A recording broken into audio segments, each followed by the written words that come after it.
Students, कैसे हैं आप सब। उम्मीद करती हूँ आप लोग अच्छे होंगे। यहाँ आपकी वर्कशीट नंबर 26 आई है। इसे अच्छे से लेबल कीजिए, डेट डालिए, क्लास, सब्जेक्ट, अपना नाम, अपने टीचर का नाम लिख लीजिए। आज हम लोग बच्चों पढ़ने वाले हैं प्रकाश यानी कि लाइट के बारे में। लिखा है आज हम प्रकाश, परावर्तन के नियम और समतल दर्पण में बनने वाले प्रतिबिंब के बारे में जानेंगे। यानी आज हम लोग ये जानेंगे कि परावर्तन जो नियम है वो क्या है, यानी कि लॉज ऑफ रिफ्लेक्शन क्या है। ठीक है।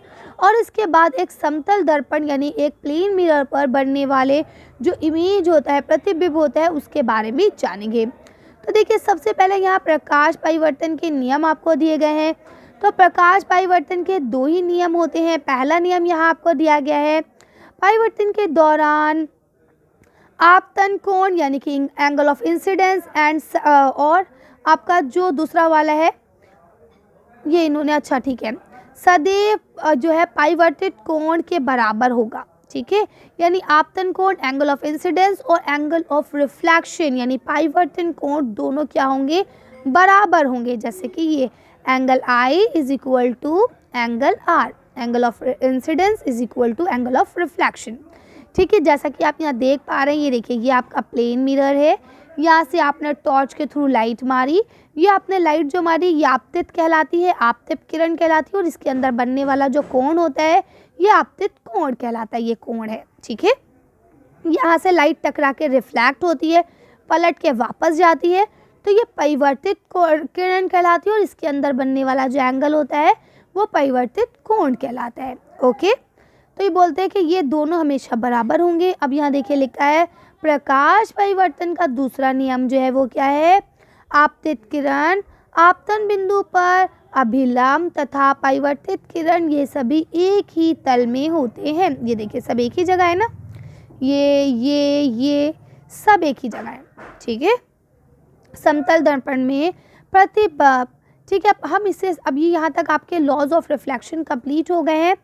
दो लॉज है। पहला ये कि दोनों एंगल हमेशा इक्वल रहेंगे। दूसरा लॉ ये है कि ये सारी चीज़ें एक ही जगह पर एक ही सेंटर पे बनती हैं। ठीक है। अब हम बनाएंगे समतल दर्पण पे प्रतिबिंब। आओ इसे एक गतिविधि द्वारा समझते हैं कि किस तरह से एक समतल यानी प्लेन मिरर पर इमेज फॉर्मेट होती है, इमेज बनती है। सामग्री के लिए हमें केवल दो ही चीज़ें चाहिए। नंबर 1 आपको चाहिए है समतल दर्पण, दूसरा आपको चाहिए है टॉर्च। ठीक है। समतल दर्पण PQ, ये देखिए आपने एक दर्पण ले लिया, इसका नाम रखा PQ, के सामने टॉर्च O रखिए। ये देखिए ये हमने टॉर्च रख दी। दर्पण पर दो किरणों AO और OC मारिए, यानी एक बार आप AO मारिए, एक बार आप OC मारिए। दो लाइनें आपको मारनी आपतित हो रही हैं। ठीक है। अब दर्पण PQ की सतह पर बिंदु A और C अभिलंब खींचिए। अब ये एक लकीर ये बन गई, एक लकीर ये बन गई, दो लकीरें बन गई, तब इससे आपने अभिलंब खींच दिया। ठीक है। सीधी जो 90 डिग्री के एंगल हैं वो बना दिए। अब बोलते हैं बिंदु A से परिवर्तित किरण A भी बनेगा। अब भाई देखिए ये A है, A का परिवर्तित B हो जाएगा और जो आपका C है उसका परिवर्तित D हो जाएगा। ये देखिए C का परिवर्तित CD हो जाएगा, इन्हें भी खींच लीजिए। अब इन रेखाओं को पीछे की ओर बढ़ाइए। तो बेटा इस तरह से आपने दोनों रेखाएं खींच ली। अब इन रेखाओं के पीछे की ओर बढ़ाइए। अब दोनों रेखाओं को पीछे की ओर बढ़ाना है। क्या अब ये रेखाएं आपस में मिलती हैं? बिल्कुल मिलती हैं, है ना। ये देखिए मिल गई। यदि हाँ तो इस बिंदु को O डैश से निरूपित कीजिए। O डैश, क्योंकि O यहाँ हम लिख चुके हैं। अगर हम इसे O लिखेंगे तो प्रॉब्लम हो जाएगी, तो इसे हम O डैश से निरूपित कर लेंगे। क्या परिवर्तित किरण E पर स्थित किसी दर्शक के नेत्र के बिंदु O से आती हुई प्रतिबिंबित होगी। ये देखिए डायरेक्ट जो है हम इसी चीज़ को देखेंगे और यही हमारी इमेज बनेगी। ठीक है।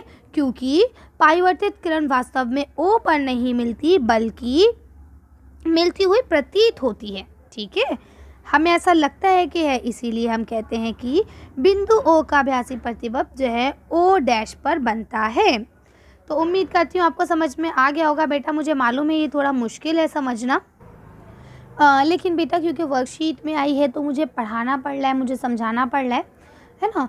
उम्मीद करती हूँ, मैंने कोशिश तो की है कि आपको अच्छे से समझ में आ जाए, लेकिन अगर नहीं आया है तो एक काम ये कर सकते हैं कि मैं सर से बात करके आप लोगों के लिए इस प्रैक्टिकल की एक वीडियो बनवा दूँगी और जो हम दूसरे चैनल पे अपलोड कर देंगे, अगर आप लोग उसमें इंटरेस्टेड हो तो वहाँ आप देख सकते हैं। ओके, चलिए। तो अभी यहाँ लिखा है स्वयं की जांच कीजिए। पहला लिखा है प्रकाश परिवर्तन के जो नियम हैं उन्हें बताइए। चलिए दोनों नियम को बताते हैं।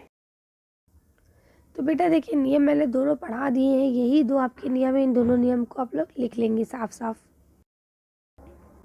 सेकंड क्वेश्चन लिखा है प्रकाश परिवर्तन के दौरान यदि आपतन कोण का माप जो है वो 60 है तो परिवर्तन कोण का माप क्या होगा। चलिए देखते हैं।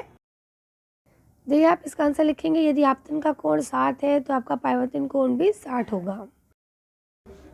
तीसरा क्वेश्चन यह लिखा है समतल दर्पण में प्रतिबिंब किस प्रकार बनता है, समझाइए। तो चलिए इसका आंसर देखते हैं।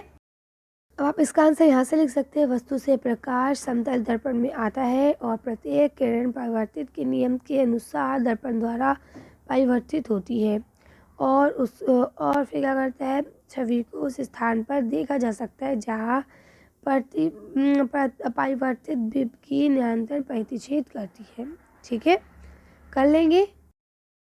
अब देखिए यहाँ लिखा है किसी वस्तु की सतह पर पड़ने वाली एक आपतित किरण की सतह के साथ 30 डिग्री का कोण बनाती है, तो इसका आपतन कोण और परिवर्तित कोण क्या होगा। तो चलिए देखते हैं इसका आंसर और वीडियो को फिनिश करते हैं। तो देखिए, आप इसका आंसर यहाँ से लिखेंगे कि अगर आपतित किरण का परिवर्तन 30 डिग्री का कोण बना रहा है तो इसका मतलब ये हुआ कि उस दर्पण की सतह पर जो बनेगा असली कोण वो कितने का बनेगा, 60 डिग्री का।